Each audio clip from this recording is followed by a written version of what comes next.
L'Université du Burundi et la Fondation Lance d'Afrique Burundi ont conjointement organisé une conférence sous le thème « Le Burundi et la résilience face à la Covid-19 ». C'était le jeudi 24 septembre 2020 au CELAB.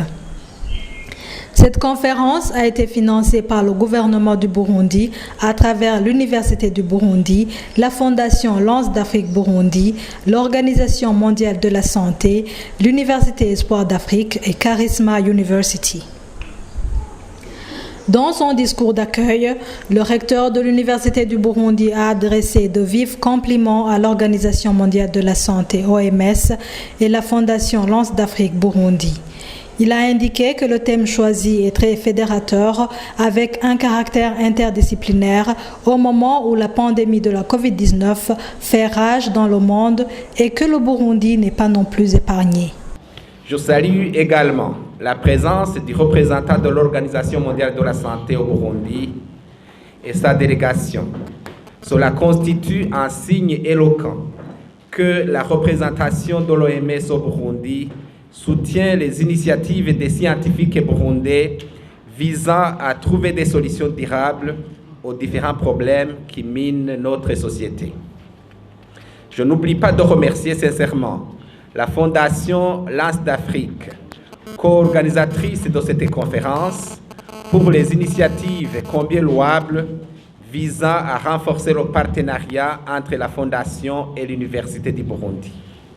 À vous tous qui avez répondu favorablement à notre invitation, soyez rassurés, vous êtes parmi les vôtres. Le thème de cette conférence est le Burundi et la résilience face au Covid-19.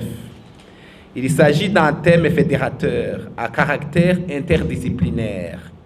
En effet, la pandémie de la maladie à coronavirus a causé une crise sanitaire dans le monde entier et notre pays n'a pas été épargné. L'Université du Burundi a su s'adapter après la fermeture des frontières en adoptant l'enseignement à distance, même si les salles de cours et les moyens financiers s'y adaptent difficilement. L'Université du Burundi n'a pas été épargnée non plus. Des enseignants qui étaient en mobilité à l'étranger ont été contraints d'y rester, occasionnant un retard dans l'exécution du calendrier académique. C'est par après que l'Université du Burundi a songé à l'enseignement à distance, mais là aussi sans beaucoup de succès, car les salles de cours n'étaient pas faites pour ce genre d'enseignement, mais aussi les enseignants en mobilité n'étaient pas préparés. Les moyens financiers pour faire face à cette situation n'étaient pas non plus prévus. Malgré les conséquences néfastes de cette pandémie, il faudrait aussi l'exploiter en termes d'opportunités, par exemple pour promouvoir les nouvelles technologies de l'information et de la communication dans notre université. En plus d'adopter les mesures barrières, l'Université du Burundi a su exploiter les plateformes d'enseignement à distance. La pandémie à coronavirus nous a aussi affectés, où nous avons eu des étudiants soit bloqués à l'étranger ou des enseignants-chercheurs qui étaient en mobilité.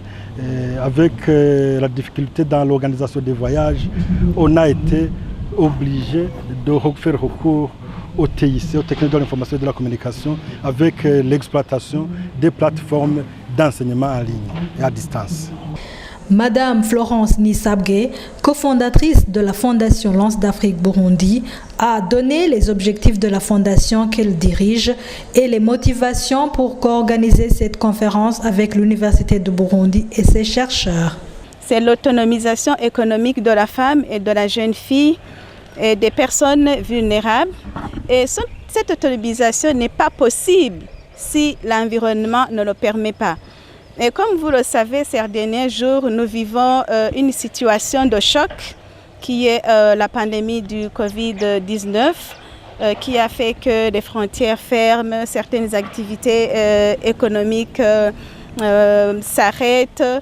Et nous avons jugé bon s'associer à l'Université du Burundi, le grenier du savoir, s'associer aux chercheurs, aux scientifiques.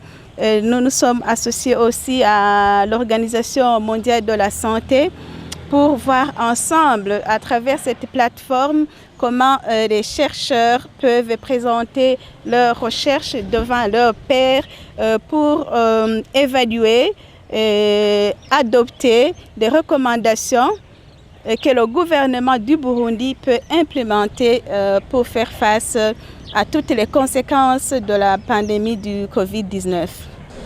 Le représentant de l'OMS au Burundi, tout en louant les initiatives des organisateurs de la conférence, a donné les chiffres de la pandémie de la Covid-19 au Burundi.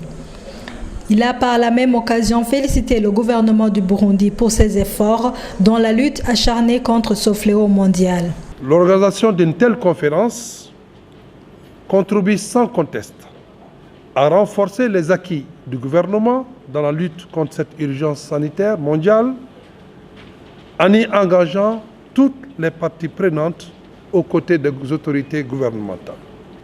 Quant au Burundi, la Covid-19 constitue également une urgence de santé publique à laquelle les actions soutenues doivent être poursuivies. Ceci pour aller dans le sens des orientations données par le chef de l'État qui, parmi les 6 priorités de son mandat, a indiqué que la lutte contre la Covid tient une place de choix. À la date du 23 septembre 2020, ce sont au total plus de 480 personnes qui ont été confirmées positives au coronavirus. Mesdames et messieurs, à travers cette tribune, je voudrais adresser les félicitations de l'OMS aux autorités gouvernementales du Burundi qui ont placé la lutte contre cette pandémie au centre des priorités des actions du gouvernement. Des efforts importants et considérables ont été faits. Je voudrais citer, entre autres, la sensibilisation des populations pour l'adoption des mesures barrières et de protection, la mise en œuvre de la campagne de dépistage massif en cours sous l'impulsion de son Excellence, Monsieur le Président de la République, la décentralisation du diagnostic dans les provinces pour augmenter la capacité de dépistage et pour approcher les services des populations, et également la prise en charge médicale des cas positifs. Il n'a pas manqué de rappeler les mesures barrières efficaces dans la prévention de la Covid-19. Nous devons relever le défi de stopper la propagation de la Covid-19 en vivant avec elle. Vivre avec la Covid, c'est adopter les mesures barrières de prévention individuelle et collective. Nous sommes tous appelés en particulier à se laver fréquemment les mains avec une solution hydroalcoolique ou à l'eau avec du savon, maintenir une distance d'au moins 1 mètre entre les personnes, en particulier si ces personnes toussent ou éternuent.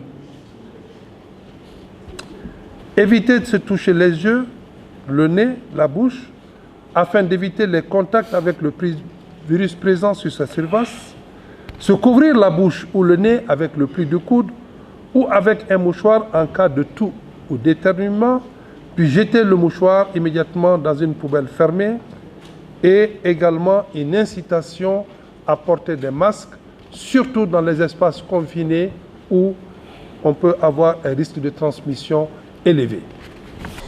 Le directeur général de la science, recherche et innovation, qui a représenté son Excellence le ministre de l'Éducation nationale et de la recherche scientifique, a, dans son discours de circonstance, félicité les enseignants-chercheurs qui continuent de booster la recherche dans plusieurs domaines. L'Université du Burundi, de par ses missions et beaucoup d'autres activités de recherche souvent organisées, y compris la présente conférence, participe au développement du capital humain qualifié et la promotion de la recherche et développement. Je suis persuadé que des résolutions qui vont sortir de cette rencontre scientifique à caractère transversal seront les bienvenues au gouvernement pour exploitation. Du coup, j'adresse anticipativement mes vives félicitations aux éminents conférenciers qui vont animer cette journée. Les institutions d'enseignement supérieur burundais sont désormais engagées pour lutter contre la Covid-19. L'Université du Burundi doit particulièrement s'aligner à travers les axes du Plan national de développement PND 2018-2027. Cette conférence sur la résilience du Burundi face au Covid-19, organisée au sein d'une institution d'enseignement supérieur, pas n'importe laquelle, mais l'Université du Burundi, mais des autres, montre à suffisance que les institutions d'enseignement supérieur et de recherche ne sont pas restées les mains croisées face à cette pandémie. En effet, il s'aligne bien aux stratégies de la mise en œuvre du Plan national de développement auquel nous sommes tous appelés à mettre en œuvre, chacun en ce qui le concerne. Dans la séance de clôture, le directeur de la recherche et innovation a précisé que cette activité hautement scientifique s'aligne correctement au plan d'action 2020-2021 de l'Université de Burundi et ses actes seront publiés. Une conférence qui s'aligne bien au plan d'action de l'Université du Burundi, exercice 2020-2021, au chapitre des activités de dissémination des résultats de la recherche et de partage des bonnes pratiques. Et le thème qui a été abordé est un thème fédérateur et qui a fait appel à une série d'expertises diverses.